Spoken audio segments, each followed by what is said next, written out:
Воздухот во Македонија вчера и денеска како во гасна комора критикуваат граѓанските иницијативи. Кавадарци на врвот помеѓу македонските градови со најзагаден воздух вчера со 527 микрограми PM10 честички на кубен метар. Во Куманово измерени 310 микрограми PM10 честички во воздухот, а слична е сликата и во Битола и Тетово. Аерозагадувањето неколку пати над дозволените граници во општините во главниот град. Граѓаните од Ѓорче Петров се гневни на општината, бидејќи наместо зелени површини, општината подготвува нов детален урбанистички план за 10 и 20 катници на зелен појас спроти пазарот во Ѓорче Петров.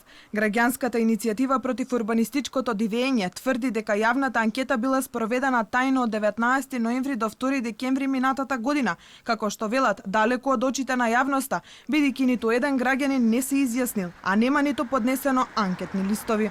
Зошто општина Ѓорче Петров и градоначалникот Александар Нумовски планираат нови облакодери спроти пазарот, каде што моментално паркираат граѓаните на државно земјиште?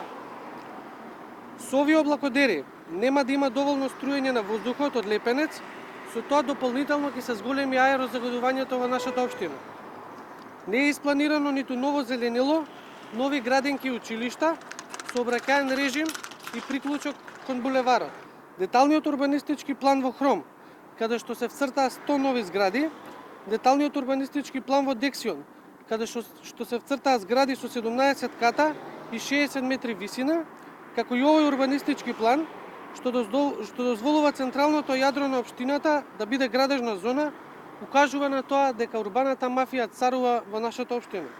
Од граѓанската иницијатива велат дека за ова ангажирали и адвокат, а наредната недела ќе побараат и ревидирање на овие урбанистички планови пред надлежните судови. Доколку општината повторно остане глува на нивните барања, граѓаните се заканија и со протести.